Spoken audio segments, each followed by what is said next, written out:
Good day, fellow DIYers. In today's episode, we'll be making a zero clearance plate for the Evolution Rage 5S table saw. Check out the video.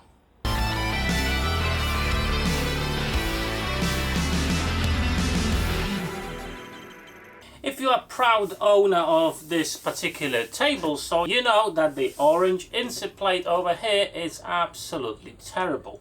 It's made out of very thin plastic, so it flexes a lot. The gap where the blade comes out obviously is huge because it needs to accommodate for the angle cuts, and it causes a lot of issue when you're trying to cut smaller pieces. So we're gonna try to sort that out with our own DIY zero clearance plate. So in my case, I'm actually going to be using ash as the piece of wood I'm going to insert in there. Obviously you can use absolutely anything else. You can use plywood or whatever you've got to hand really. Now the tricky part of it is actually there isn't much space in the channel over here, and the blade itself is actually relatively quite high. So if you were to make something a little bit thicker that goes all the way to the black mounting plate over here, it would actually be below the level of the blade itself, the lowest position you can go. So we need to sort that out. On top of it, obviously, we do have our riving knife to account for as well. So the first thing I'm gonna do, I'm gonna mark out the general dimensions of the plate itself.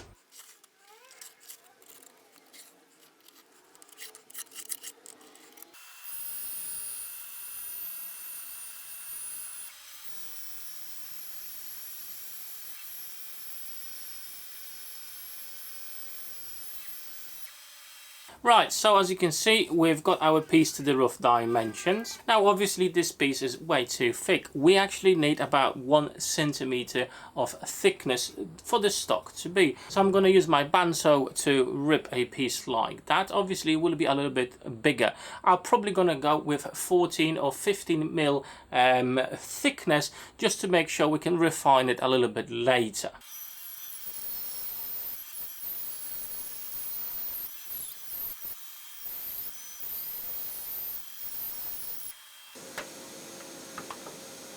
So we've got our piece right here. Now we need to make sure that one of the faces is dead flat, and after that we'll take it to the right thickness.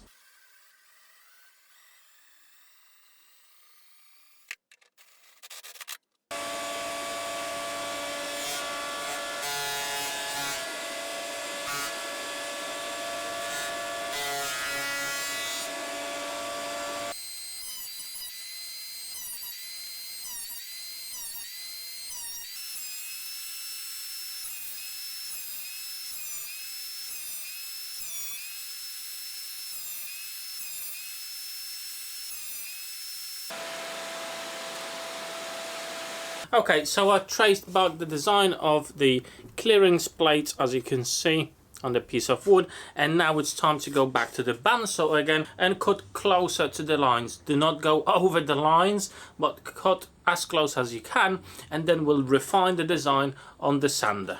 Guys, if you enjoy my content, don't forget to drop me that like button down below. And if you're not a subscriber, please consider subscribing to my channel. It really helps me a lot. Press that bell notification button and change it to all as well, so you would be notified of all my future content. But let's get back to the project.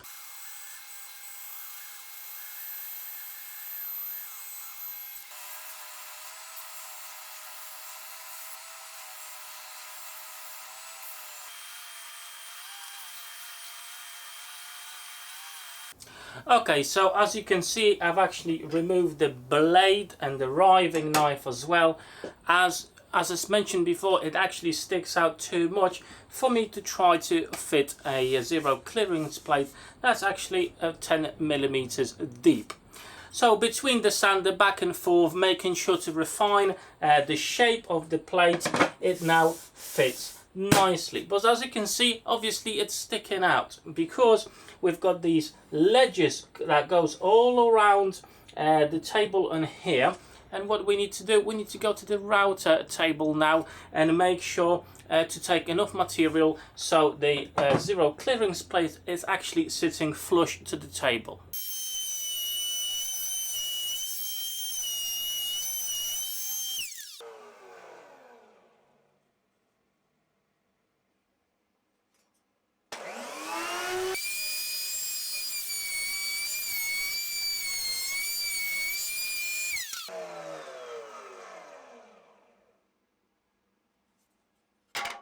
Right then, so as you can see, we've routed the channel out, so let's have a look how it fits.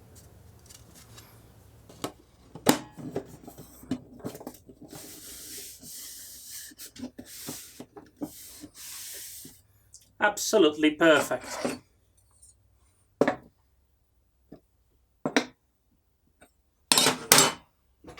So the next thing we need to do is those two notches at the back of the clearance plate, the original one, as you can see. So we need to make something similar that will go underneath the table and basically secure the plate in there. After that, we'll look after the options that we've got for this little securing device at the front of this plate. I'm actually going to use a piece of wood that I've got lying about, and I'm going to cut little pieces that we're going to glue onto the clearance plate. As you can see, I'm just cutting them on the band, so I think that's the easiest way to do it in this case.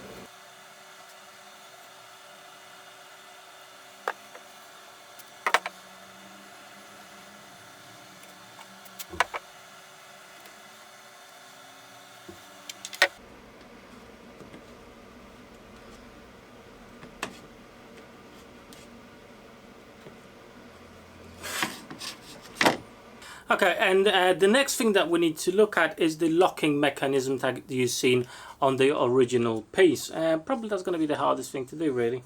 So how are we going to do that? I've got a large washer, like so, as you can see, already pre-drilled a hole in it, so that's what you probably need to get. Obviously a bolt, like so, a small one, not too big. And yes, you guessed it, we're going to pre-drill some holes in our wooden base plate, and then we're going to sand the edges of this washer so it's actually a straight piece of metal. If you've got a straight piece of metal like that, or like a bar like that, by all means use it. I don't, hence I have to rejig, redesign this large washer. And after that, we're just going to install everything. I'm going to glue this onto the bolt itself so it's got that movement as it does in the original. So let's crack on and do that now.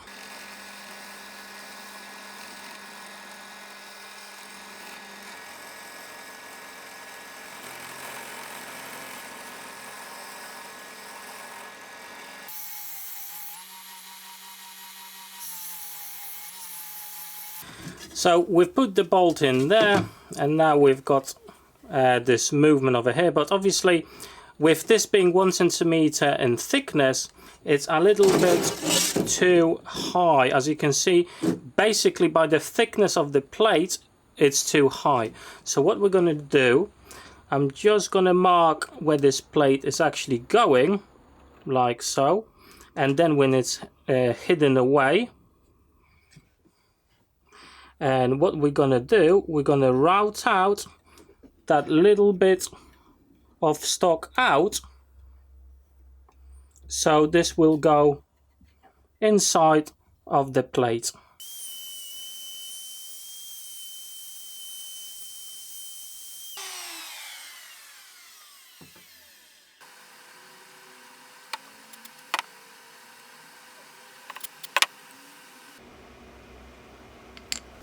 Okay, so we've got our plate more or less sorted. Now is actually time to make the channel for the blade itself, and there's a bit of an issue because the blade itself in the lowest position goes probably just under the base of the table by 3 millimeters.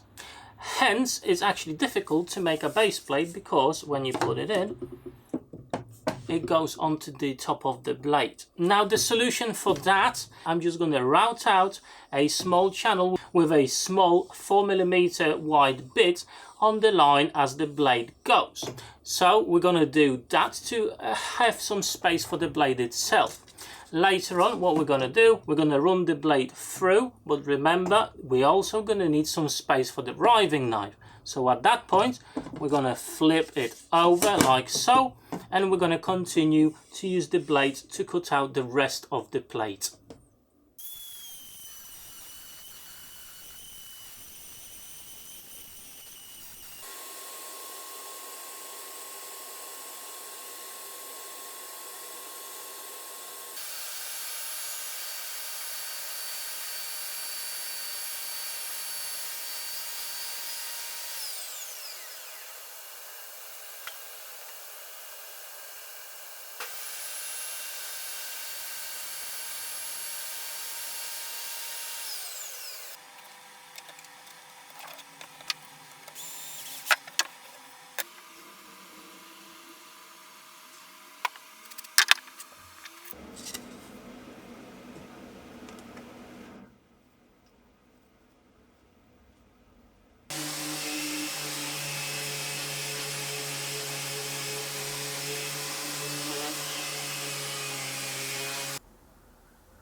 And there you go, guys. So obviously look at that with the oil. It actually looks beautiful as well, and it will give a bit of protection. I'll probably do a 1 coat of, or 2 coats of some wax on it as well, just to give it that extra protection. So the good thing is it fits really well, and on top of it, it actually works. So I'm really pleased how this came out, but as you've seen, it's a very long and winded process to actually copy or mimic the original design. And as you've seen, I've used a lot of tools in this project that, well, actually you may not have in your workshop. So I will be trying to figure out another way of making these zero clearance blade that would be far easier and would not require so many tools. So stick around, and hopefully in the next few weeks I will come up with something. With regards to the questions about the dust collection, obviously it will be a lot worse as the gap between the blades is obviously smaller. But I've run a few tests on it, and to be fair, it's not too bad. And you're not going to be running meters of small strips, I think. I know I won't.